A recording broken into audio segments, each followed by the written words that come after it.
गाय की पवित्रता और गांव की पहली गाथा।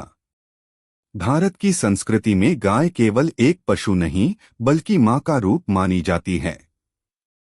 उसे गौ माता कहा गया है। गांव की गलियों में सुबह होते ही गौ के गले में बंधी घंटियों की मधुर ध्वनि सुनाई देती है। बच्चे उसके बछड़ों के साथ खेलते हैं, महिलाएं उसकी पूजा करती हैं और किसान उसकी गोबर गोमूत्र से भूमि को उपजाऊ बनाते हैं। गाय गांव की आत्मा है, उसकी धड़कन है। इसीलिए जब भी गौ की कहानियों की बात आती है तो वह सिर्फ गाय की कथा नहीं होती बल्कि गांव, लोगों, उनकी भावनाओं और रिश्तों की भी कहानी होती है। अध्याय 1, गांव की शुरुआत और गौ माता की आशीष। बहुत समय पहले की बात है। मध्य प्रदेश के एक छोटे से गांव रामपुरा में लोग खेतीबाड़ी करते और शांत जीवन बिताते थे। वहां के लोग मानते थे कि जब तक उनके घर में गौ माता का वास है तब तक उनके जीवन में सुख समृद्धि बनी रहेगी। गांव के बीचों बीच एक बड़ा पीपल का पेड़ था। उसी के पास एक गौशाला बनी थी जिसमें लगभग 20 गायें रहती थीं। उन गायों की देखभाल गांव के सभी लोग मिलकर करते थे। गौशाला की सबसे प्रिय गाय थी गौरी। उसका रंग दूध जैसा सफेद और माथे पर छोटी सी काली बिंदी जैसी आकृति थी। गांव के बच्चे उसे गौरी अम्मा कहकर पुकारते थे। गौरी का स्वभाव बड़ा ही शांत था। जब भी गांव में कोई दुखी होता तो उसके पास जाकर बैठ जाता। आश्चर्य की बात यह थी कि उसके पास बैठते ही दुख आधा हल्का हो जाता। अध्याय 2, किसान हरिदास और उसकी आस्था। गांव में एक गरीब किसान रहता था, हरिदास। उसके पास बहुत जमीन नहीं थी लेकिन मेहनती था। उसकी सबसे बड़ी पूंजी थी उसकी एक गाय सुरभि। सुरभि ने ही उसके घर को रोशनी दी थी। उसके दूध से हरिदास अपने बच्चों का पालन पोषण करता। गांव में कोई बीमार पड़ता तो वह दूध और दही लेकर जाता। लोग कहते, गाय तो हरिदास की है लेकिन उसका दूध पूरे गांव का है। हरिदास रोज सुबह उठकर पहले सुरभि की पूजा करता, उसके माथे पर तिलक लगाता और फिर हल चलाने खेत चला जाता। उसकी मान्यता थी, जिस घर में गौ माता की पूजा होती है वहां अन्न कभी कम नहीं होता। अध्याय 3, गांव में संकट। एक साल ऐसा आया जब बारिश नहीं हुई। खेत सूख गए, कुएं सूख गए, तालाब खाली हो गए। गांव में अकाल का संकट छा गया। लोग परेशान हो गए कि अब क्या होगा। गांव के बुजुर्गों ने कहा, गौ माता से प्रार्थना करो, उनकी कृपा से ही धरती पर हरियाली लौटेगी। गांव वालों ने मिलकर पीपल के पेड़ के नीचे हवन किया। हर घर से थोड़ा थोड़ा अन्न, घी और दूध लाकर यज्ञ में अर्पित किया गया। हवन की धुआं हवा में फैली और उसी रात अचानक बादल घिर आए। सुबह होते ही गांव में पहली बारिश हुई। लोग खुशी से झूम उठे और बोले, गौ माता ने हमारी प्रार्थना सुन ली। अध्याय 4, गांव की कथा, गौरी का बलिदान। लेकिन सुख दुख जीवन का हिस्सा है। कुछ ही साल बाद गांव पर डाकुओं का हमला हुआ। वे गांव की गायें छीनकर ले जाना चाहते थे। डाकू जब गौशाला पहुंचे तो सबसे आगे गौरी खड़ी हो गई। उसने सींग से डाकुओं को रोकने की कोशिश की। गांव वाले भी जुट गए और डाकुओं को खदेड़ दिया। लेकिन इस संघर्ष में गौरी बुरी तरह घायल हो गई। जब उसने आखिरी सांस ली तो उसकी आंखों से आंसू बह रहे थे, मानो वह कह रही हो, मैं अपने गांव की रक्षा करके जा रही हूं। गांव वाले उसकी समाधि बनाकर रोज फूल चढ़ाने लगे। आज भी रामपुरा गांव में लोग मानते हैं कि उनकी रक्षा गौरी अम्मा करती हैं। अध्याय 5, शिक्षा और संदेश। गांव की यह पहली गाथा हमें सिखाती है कि गाय केवल दूध देने वाली नहीं है बल्कि त्याग, करुणा और रक्षा का प्रतीक भी है। जब बारिश नहीं हुई तो गाय की पूजा से गांव को राहत मिली। जब डाकू आए तो गाय ने अपनी जान देकर गांव की रक्षा की। गाय को मां क्यों कहा जाता है, इसका उत्तर इसी में छिपा है। क्योंकि वह देती ही देती है, कभी लेती नहीं। गो की कहानियां, भाग गाय और संत की भक्ति की कथा। भारत की परंपरा में संतों और महात्माओं ने हमेशा गौ माता की महिमा गाई है। संतों का मानना था कि गौ के बिना गांव, खेती और जीवन अधूरा है। इसीलिए वे गौ की सेवा को सबसे बड़ा धर्म मानते थे। यह कथा भी ऐसी ही है, जहां एक संत की भक्ति और एक गाय का त्याग मिलकर गांव की दशा बदल देते हैं। अध्याय 1, संत करुणानंद का आगमन। उत्तर प्रदेश के एक छोटे से गांव सीतापुर में एक दिन एक वृद्ध संत आए। उनका नाम था करुणानंद। वे साधारण कपड़ों में, हाथ में कमंडल लिए हुए थे। उनके साथ कुछ शिष्य भी थे। गांव वाले उन्हें देखकर प्रणाम करने लगे। संत गांव के पीपल वृक्ष के नीचे बैठ गए और बोले, हे लोगों, इस गांव में एक अजीब आभा है। यहां गौ माता की रक्षा करो तो सुख समृद्धि कभी कम नहीं होगी। गांव वाले उनकी बातें सुनकर चकित रह गए। अध्याय 2, संत और गौ माता का रिश्ता।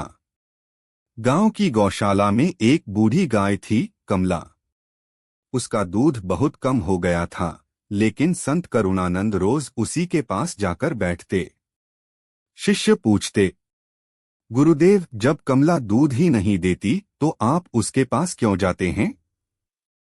संत मुस्कराकर कहते, बेटा, दूध ही गौ की महिमा नहीं है। उसका स्नेह, उसका आशीर्वाद ही सबसे बड़ा धन है। धीरे धीरे कमला भी संत को पहचानने लगी। जब भी संत उसके पास आते, वह प्यार से उनकी हथेली चाटने लगती। अध्याय 3, गांव में विपत्ति। कुछ दिनों बाद गांव में एक भयंकर बीमारी फैल गई। लोग बीमार पड़ने लगे, खेत सूखने लगे और अन्न की कमी हो गई। गांव के लोग घबराकर संत करुणानंद के पास पहुंचे। उन्होंने कहा, गुरुदेव, हमें बचाइए। यह संकट क्यों आया है? संत ने ध्यान लगाया और बोले, तुम लोगों ने लालच में आकर अपनी गायों की उपेक्षा की है। तुमने उनकी सेवा करना बंद कर दिया। जब तक गौ माता प्रसन्न नहीं होंगी, यह बीमारी नहीं जाएगी। गांव वाले पछता गए। अध्याय 4, कमला का त्याग।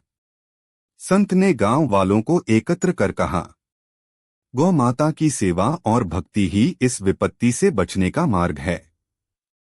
सभी मिलकर गौशाला में रहो, उनकी सेवा करो, उन्हें चारा दो, उनके चरणों में मत्था टेको। गांव वाले ऐसा करने लगे। लेकिन तभी अचानक कमला बीमार पड़ गई। बूढ़ी होने के कारण वह खड़ी भी नहीं हो पा रही थी। संत करुणानंद ने उसके सिर पर हाथ फेरा और कहा, कमला, तू इस गांव की रक्षा के लिए आई है। तेरे त्याग से ही यह गांव बचेगा। कुछ ही दिनों बाद कमला ने आखिरी सांस ली। अध्याय 5, चमत्कार। कमला की मृत्यु के साथ ही गांव में अजीब घटना घटी। जिस बीमारी ने गांव को घेर रखा था, वह अचानक गायब हो गई। खेतों में हरियाली लौट आई। लोगों के चेहरों पर फिर से मुस्कान आ गई। गांव वाले रोते हुए बोले, कमला ने अपनी जान देकर हमें बचा लिया। संत करुणानंद ने कहा, यही गौ माता का स्वरूप है। वे देती ही हैं, लेती कुछ नहीं। अध्याय 6, शिक्षा। गांव वालों ने कमला की समाधि बनाकर वहां हर साल गौ महोत्सव मनाना शुरू किया। उस दिन वे कोई पशु को काम पर नहीं लगाते, केवल सेवा करते। संत करुणानंद ने जाते जाते कहा, सुखी जीवन का रहस्य केवल मेहनत में नहीं, बल्कि करुणा में है। और करुणा का सबसे बड़ा प्रतीक है गौ माता। यह कथा हमें सिखाती है कि बूढ़ी और असहाय गाय भी हमारे जीवन की रक्षा कर सकती है। गाय की सेवा करना केवल परंपरा नहीं, बल्कि जीवन रक्षा का उपाय है। संत और गाय का रिश्ता करुणा और त्याग का है। गो की कहानियां भाग 3 गाय और मासूम बच्चे की मित्रता की कथा। गाय के साथ बच्चों का रिश्ता हमेशा से अनोखा रहा है। गांव में पले-बढ़े बच्चों के खेल, उनकी हंसी खुशी और शरारतें अक्सर गौ माता और उनके बछड़ों के इर्द गिर्द घूमती हैं। यह कथा भी एक मासूम बच्चे और एक गाय की गहरी मित्रता की है, जिसने पूरे गांव को भावुक कर दिया। अध्याय 1 छोटा रमुआ और उसका अकेलापन। गांव गंगापुर में एक 7 साल का बच्चा था, रमुआ। उसका पिता मजदूरी करता था और माँ घर घर काम करती थी। रमुआ अक्सर अकेला रहता, क्योंकि उसके माता पिता दिन भर घर से बाहर रहते थे। गांव के बच्चे जब टोली बनाकर खेलते, तो रमुआ अक्सर उनके साथ शामिल नहीं हो पाता। कभी कपड़ों की कमी, कभी खिलौनों की कमी और कभी दूसरों के तानों की वजह से वह उदास हो जाता। उसका मन अक्सर गौशाला के पास जाकर बैठने में लगता। अध्याय 2 गौशाला की नई साथी गोमती। गांव की गौशाला में कई गायें थीं। उनमें से एक थी गोमती। उसका रंग भूरा था और माथे पर सफेद चांद जैसी आकृति थी। जब रमुआ पहली बार गोमती के पास बैठा, तो उसने अपने बड़े बड़े नेत्रों से उसे देखा और धीरे से उसकी हथेली चाटने लगी। रमुआ हंस पड़ा। उसे लगा जैसे उसे कोई सच्चा दोस्त मिल गया हो। धीरे धीरे रमुआ रोज गोमती के पास आने लगा। वह उससे बातें करता। गोमती, आज मैं अकेला था, सब बच्चों ने मुझे खेल में नहीं बुलाया। और गोमती जैसे उसकी हर बात समझती। वह अपनी पूंछ हिलाकर और मुंह से हूं की आवाज निकालकर जवाब देती। अध्याय 3 रमुआ और गोमती की दोस्ती। रमुआ अब हर सुबह सबसे पहले गोमती के पास जाता। वह उसे हरे पत्ते और घास लाकर खिलाता। गोमती भी जब तक रमुआ नहीं आता, कुछ खाती नहीं थी। गांव वाले हंसते और कहते, देखो देखो रमुआ और उसकी सखी गोमती। धीरे धीरे रमुआ की अकेलापन मिट गया। अब वह खुश रहने लगा। उसकी मुस्कान देखकर उसकी माँ भी राहत महसूस करती। अध्याय 4 संकट का दिन। एक दिन गांव में एक बड़ा हादसा हुआ। नदी में अचानक पानी बढ़ गया और रमुआ उसमें गिर पड़ा। लोग शोर मचाने लगे। उसी समय गौशाला से गोमती दौड़ती हुई आई। उसने नदी में छलांग लगा दी और रमुआ को अपनी पीठ पर बैठाकर किनारे तक ले आई। गांव वाले यह देखकर दंग रह गए। सबकी आंखों में आंसू आ गए। अध्याय 5 गांव की सीख। उस दिन के बाद गांव के बच्चे रमुआ से कहने लगे, तू बहुत भाग्यशाली है। तेरी दोस्त तो सचमुच माँ जैसी है। गांव के बुजुर्ग बोले, देखो गाय केवल दूध देने वाली नहीं है, वह बच्चों की रक्षा भी करती है। इसलिए गाय को माँ कहा जाता है। रमुआ अब कभी अकेला नहीं रहा। उसकी जिंदगी की सबसे प्यारी मित्र थी गोमती। यह कथा हमें सिखाती है कि गाय बच्चों की सबसे सच्ची मित्र बन सकती है। उनका प्रेम निस्वार्थ होता है। वे संकट में भी रक्षा करती हैं, जैसे मां करती है। गो की कहानियां भाग गाय और राजा की परीक्षा की कथा। राजा केवल अपनी तलवार और सेना से महान नहीं कहलाता, बल्कि उसके न्याय, करुणा और धर्म से उसका नाम अमर होता है। इतिहास में ऐसे कई प्रसंग मिलते हैं जब गौ माता ने राजाओं की परीक्षा ली और उनके हृदय की सच्चाई सामने आई। यह कथा भी ऐसी ही है, एक राजा और एक गाय के बीच हुई दिव्य परीक्षा की। अध्याय 1 राजा विक्रम और उसका साम्राज्य। बहुत समय पहले उज्जैनी नगरी पर राजा विक्रम का शासन था। वे न्यायप्रिय और प्रजा के हितैषी थे। दूर दूर तक उनकी ख्याति फैली हुई थी। राजा प्रतिदिन दरबार में प्रजा की समस्याएं सुनते और न्याय करते। उनका मानना था, राजा वही है जो प्रजा को अपने परिवार की तरह समझे। लेकिन भाग्य ने उनकी परीक्षा लेने का निश्चय किया। अध्याय 2 अज्ञात गाय का आगमन। एक दिन सुबह महल के द्वार पर एक सुंदर सफेद गाय आकर खड़ी हो गई। उसके सींगों पर हल्का सुनहरा रंग चमक रहा था और आंखें बड़ी बड़ी थीं। गाय सीधे दरबार में चली आई। राजा और दरबारियों ने आश्चर्य से देखा। गाय ने जोर से रंभाकर जैसे राजा को पुकारा। राजा ने उसके सिर पर हाथ फेरते हुए कहा, हे गौ माता, आप कौन हैं और दरबार में क्यों आई हैं? गाय बोली दिव्य स्वर में, राजन, मैं तुम्हारी परीक्षा लेने आई हूं। मुझे एक दिन के लिए अपने महल में आश्रय दो। अध्याय 3 दरबार की चर्चा। गाय के बोलने से सब दंग रह गए। कुछ मंत्री बोले, महाराज, यह साधारण गाय नहीं है, कोई देवी स्वरूप है। इसे तुरंत सम्मान दें। लेकिन कुछ दरबारी स्वार्थी थे। वे बोले, महाराज, गाय को महल में रखने से अपशकुन होगा। इसे गौशाला में भेज दीजिए। राजा ने गहराई से सोचा और फिर कहा, गौ माता, जब तक आप चाहें महल में रहेंगी। आपके लिए वही स्थान होगा जहां मैं स्वयं विश्राम करता हूं। अध्याय 4 राजा की परीक्षा। गाय ने महल में रहना शुरू किया। लेकिन हर दिन वह अलग अलग मांग रखती। पहले दिन उसने कहा, राजा, मुझे आपके राजसिंहासन पर बैठना है। दूसरे दिन उसने कहा, राजा, मुझे आपके स्वर्ण थाल से भोजन चाहिए। तीसरे दिन उसने कहा, राजा, मुझे आपकी राजमुद्रा चाहिए। दरबारी और मंत्री विरोध करने लगे। महाराज, यह तो राज्य का अनादर है। आप गाय की हर मांग कैसे मान सकते हैं? लेकिन राजा विक्रम शांत रहे। उन्होंने कहा, गौ माता मां के समान है। मां कुछ भी मांगे तो संतान उसे देने से इनकार नहीं कर सकती। अध्याय 5 दिव्य रहस्य।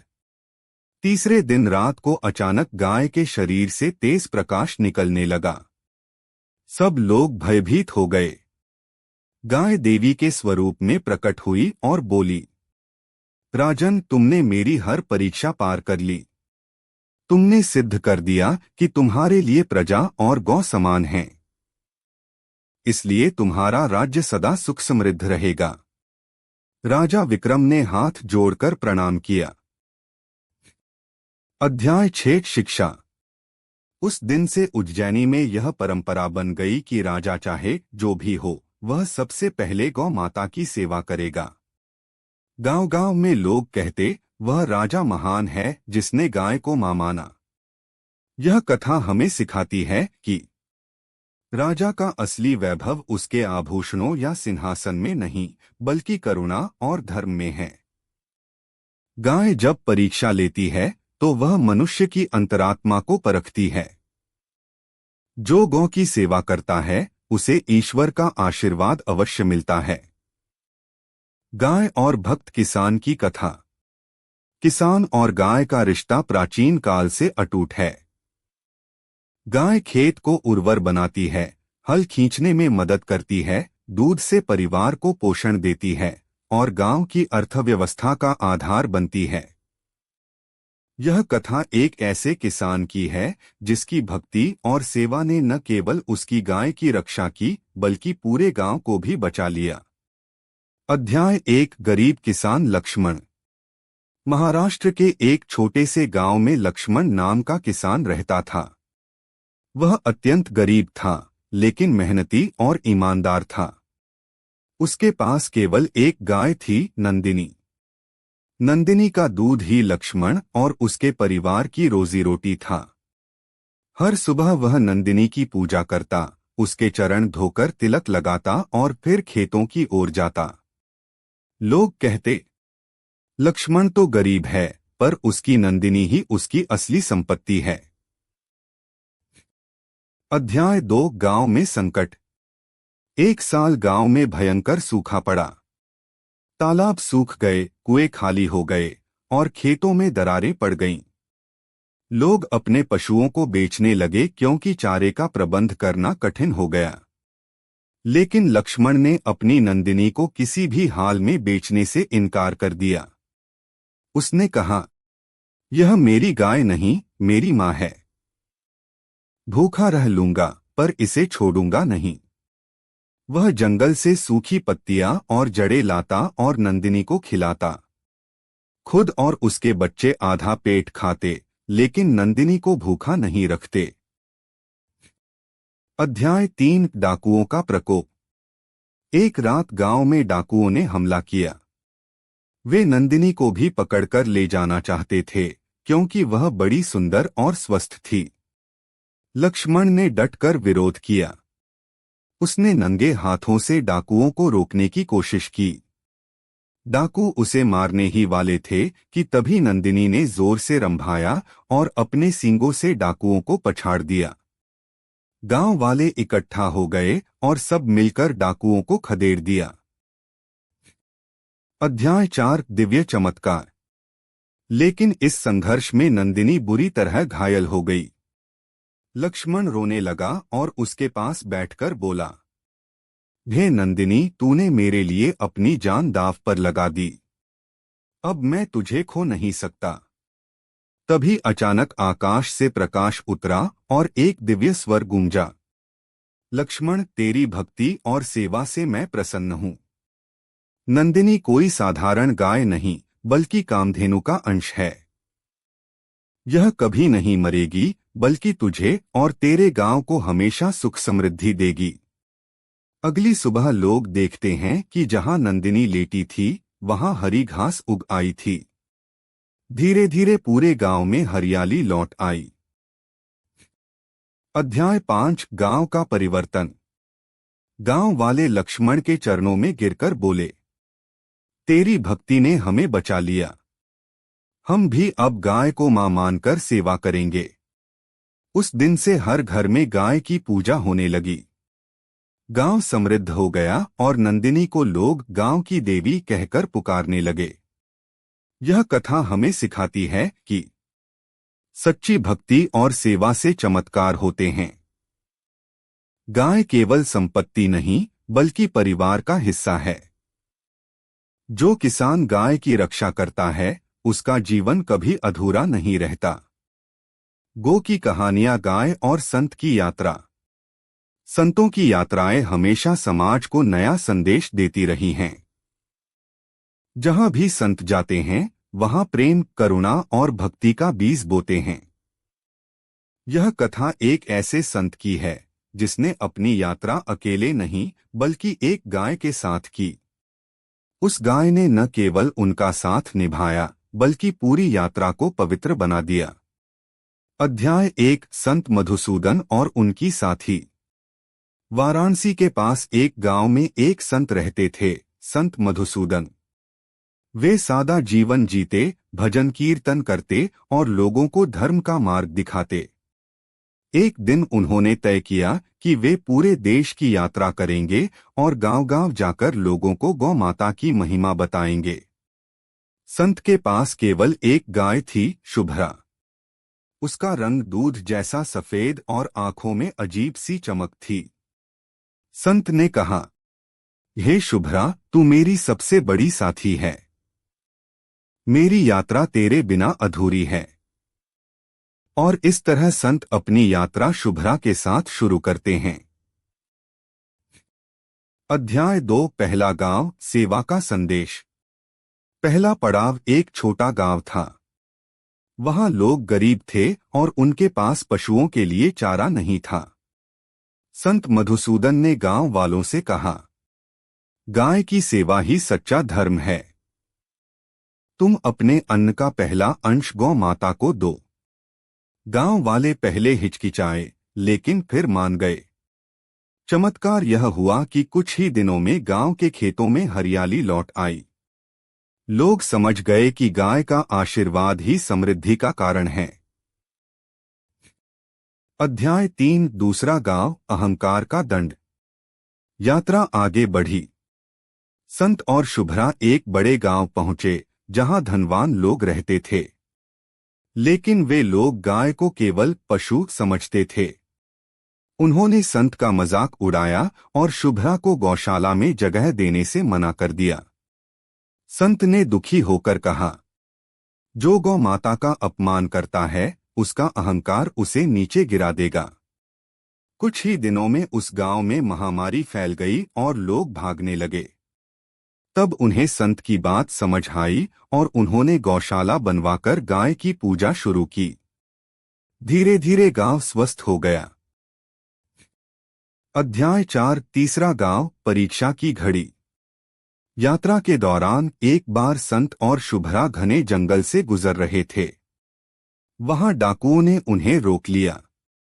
डाकू बोले, यह गाय हमें दे दो वरना तुम्हें मार डालेंगे। संत मधुसूदन ने शांत स्वर में कहा, यह गाय मेरी जान से भी प्यारी है।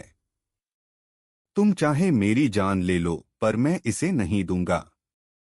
इतना सुनते ही शुभ्रा आगे बढ़ी और डाकुओं के सामने खड़ी हो गई। उसकी आंखों से तेज प्रकाश निकला। डाकू डरकर भाग खड़े हुए। संत बोले, यह कोई साधारण गाय नहीं, यह स्वयं धर्म की रक्षक है। अध्याय 5 यात्रा का फल। कई सालों की यात्रा के बाद संत मधुसूदन और शुभ्रा वापस अपने गांव लौटे। अब तक सैकड़ों गांवों में लोग गाय की महिमा समझ चुके थे। गांव वालों ने उनका स्वागत करते हुए कहा, गुरुदेव, आपने और आपकी शुभ्रा ने हमारे जीवन में नई रोशनी भर दी है। शुभ्रा की सेवा और संत की भक्ति से गांव-गांव में गोभक्ति आंदोलन शुरू हो गया। शिक्षा। यह कथा हमें सिखाती है कि गाय केवल घर की शोभा नहीं बल्कि धर्म की आधारशिला है। जो लोग गाय का सम्मान करते हैं वहां सुख समृद्धि आती है। संत और गाय जब साथ हों तो पूरी दुनिया बदल सकती है। संत मधुसूदन और शुभ्रा की यात्रा हमें यह सिखाती है कि गौ माता केवल दूध देने वाली नहीं बल्कि समाज को जोड़ने और बचाने वाली शक्ति है। गो की कहानियां, भाग, गाय और युद्ध का मैदान। युद्ध का मैदान रक्त, क्रोध और अहंकार का स्थान होता है। लेकिन कभी कभी वहीं करुणा और धर्म का बीज भी अंकुरित होता है। यह कथा बताती है कि कैसे एक साधारण सी गाय ने युद्ध को रोककर राजाओं को सच्चा धर्म सिखाया। अध्याय 1 दो राज्यों का संघर्ष। प्राचीन काल में सौराष्ट्र और मालवा दो बड़े राज्य थे। दोनों के बीच सीमाओं को लेकर झगड़ा बढ़ा और अंततः युद्ध की तैयारी होने लगी। राजा प्रताप सिंह सौराष्ट्र और राजा वीरेंद्र मालवा दोनों ही पराक्रमी और अहंकारी थे। दोनों सेनाएं मैदान में आमने सामने खड़ी हो गईं। अध्याय 2 युद्ध का आरंभ। शंख बजा और युद्ध शुरू हुआ। घोड़ों की टापें, हाथियों की चिंगाड़ और सैनिकों की तलवारें चारों ओर गूंजने लगीं। लेकिन तभी अचानक एक गाय और उसका बछड़ा मैदान के बीचों बीच आ गए। गाय अपने बछड़े को ढाल बनाकर खड़ी हो गई और जोर से रंभाने लगी। अध्याय 3 सेनाओं का ठहर जाना। सैनिकों ने देखा कि तलवारें और भाले गाय के सामने आकर जैसे थम गए हों। कुछ सैनिकों के मन में